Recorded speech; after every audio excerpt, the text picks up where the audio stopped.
Hello दोस्तों। एक रात 2 बजे अचानक एक ख्याल आया, मुझे यूट्यूब चैनल शुरू करना चाहिए। बस उस मोमेंट से दिमाग ने टर्बो मोड ऑन कर लिया।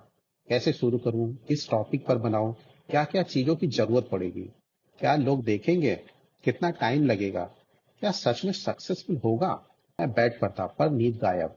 सोचते सोचते सुबह के 5 बज गए। ये सिर्फ उस एक रात की बात नहीं थी। अगले कई दिन मैं दिन भर भी वही सोचता रहा।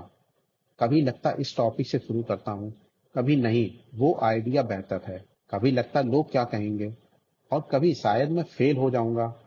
एक दिन मैंने हिम्मत करके शुरू ही कर दिया, बिना रिजल्ट की परवाह किए। पर अब मैं प्रोसेस पर बिलीव करने लगा, और मैंने सोच लिया कि मुझे बस अपना 100% देना है। कई बार हम रिजल्ट को लेकर इतना परेशान हो जाते हैं कि किसी काम को शुरू ही नहीं कर पाते, और यही मेन रीजन होता है ओवर थिंकिंग का।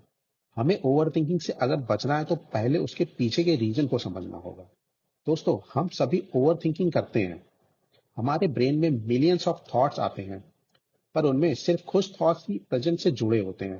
बाकी सारे थॉट्स पास्ट या फ्यूचर से रिलेटेड होते हैं। इससे पता चलता है कि हम प्रेजेंट मोमेंट में सिर्फ कुछ सेकंड के लिए ही जी पाते हैं। अब एक एक करके ओवर थिंकिंग के रीजन को मैं बताता हूँ। Reason number 1, regret of past. हम पास्ट में की गई मिस्टेक्स को बार बार याद करके उन पर रिग्रेट करते हैं। बार बार रिग्रेट करके हम अपने पास्ट के पेन को रिवाइव कर लेते हैं और अपसेट हो जाते हैं। Reason number 2, fear of future. Future को तो हम सभी प्लान करते हैं, पर कई बार हम फ्यूचर को लेकर इतने डरे होते हैं कि परेशान हो जाते हैं। एक स्टडी के हिसाब से ह्यूमन ब्रेन के डर कभी एक्चुअली में होते ही नहीं, या उनके होने के चांसेस सिर्फ 20% होते हैं। फॉर एग्जाम्पल, किसी स्टूडेंट का ये सोचना है कि अगर जॉब नहीं मिली तो क्या होगा। Reason 3, low self confidence. कई बार हम खुद पर डाउट करते हैं क्योंकि हमें अपनी कैपेबिलिटीज पर भरोसा ही नहीं होता। हम अपने डिसीजन को बार बार क्वेश्चन करते हैं। फॉर एग्जाम्पल, किसी पर्सन का इंटरव्यू से पहले इतना घबरा जाना कि इंटरव्यू देना भी पॉसिबल ना हो, जैसे किसी टीम का खेलने से पहले ही हार मान लेना। अब बात करते हैं सॉल्यूशन की। ओवर थिंकिंग को कम करने के लिए मैं पर्सनली कुछ मेथड फॉलो करता हूँ और आपको भी सजेस्ट करता हूँ। Solution 1, acknowledgement and sharing.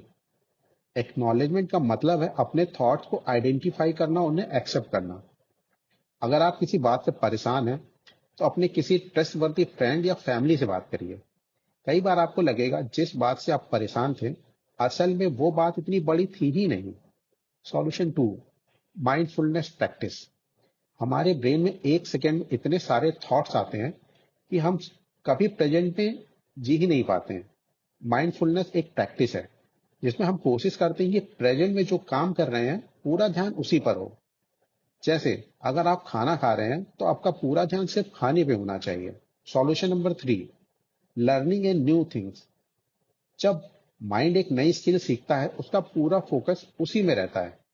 मैं इन दिनों वीडियो एडिटिंग सीख रहा हूँ, और ऑनेस्टली मेरी ओवर थिंकिंग काफी हद तक कम हो गई है, क्योंकि मेरा पूरा फोकस एडिटिंग और क्रिएटिविटी पे होता है। और सॉल्यूशन नंबर 4, फॉरगिविंग आवरसेल्व्स। हम सभी मिस्टेक करते हैं, पर उनसे सीखना और खुद को माफ करना ही असली ग्रोथ है। Mistakes are the lesson of life. मैंने इन मेथड्स को यूज करके अपनी ओवर थिंकिंग को काफी हद तक कंट्रोल किया है। हाँ, एक ही बार में फर्क नहीं पड़ेगा, पर धीरे धीरे प्रैक्टिस से ओवर थिंकिंग बिल्कुल खत्म हो सकती है। कमेंट करके बताइए आपको कौन सा मेथड सबसे ज्यादा इफेक्टिव लगा। और अगर ऐसे छोटे छोटे लेसन से अपनी लाइफ में पावरफुल चेंजेस लाना चाहते हैं तो हमारे चैनल को लाइक, शेयर और सब्सक्राइब जरूर करें।